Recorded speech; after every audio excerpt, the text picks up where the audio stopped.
but live in-studio performances, and Steve Sinnicks is one of the best. He is a singer-songwriter, and he's going to give it to you right now.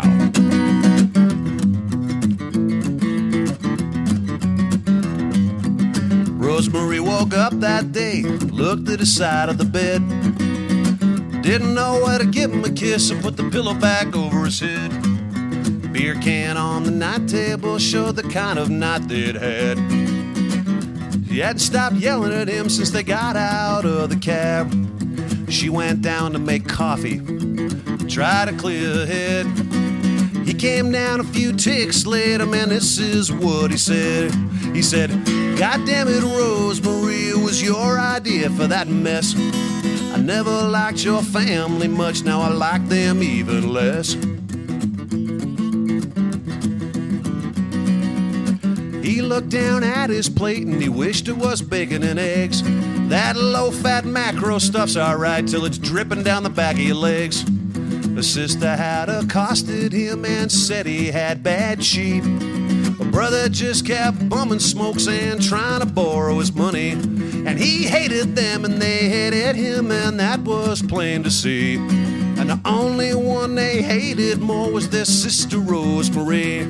He said, "God damn it, Rosemary, it was your idea from the start. Why don't you just say what the hell you want? Are we together or are we apart?" She never said a blessed word, she just stared at the floor. He expected the usual grief as he was walking out the door. And she sat down and she paused, called a friend, MJ. "Get over here when you can, 'cause we're working out today. But no Zumba, no yoga, not a single plank or crunch." The minute MJ walked through the door, she said, "Hey, where do you want to drink lunch?" And she said, "God damn it, Rosemary, well, you've gone and done it again. Can't you take yes for an answer and save us all the pain?" The Riesling and the Caesars flowed, and then some Chardonnay. MJ looked a friend right in the eye, said, "You can't go on this way. 'Cause you can think about the future, you can crab about the past. Sure as shooting, you can't do both in vino veritas." A little smarty pants there. All right, little smarty pants. Rosemary looked a friend, and she stared her right in the face. She said, "Oh my God, what have I done? We gotta get the hell out of this place." And she went out into the street and she called him on her cell. She said, "I think I owe you an apology." And he said, "Yes, if you couldn't tell.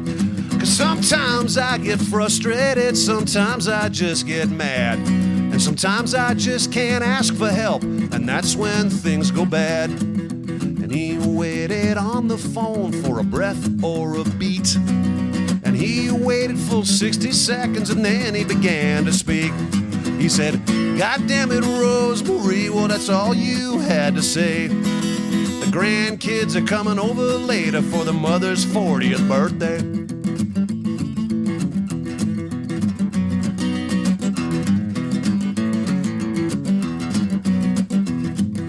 Wasn't the first time they'd had that talk, and sure wouldn't be the last.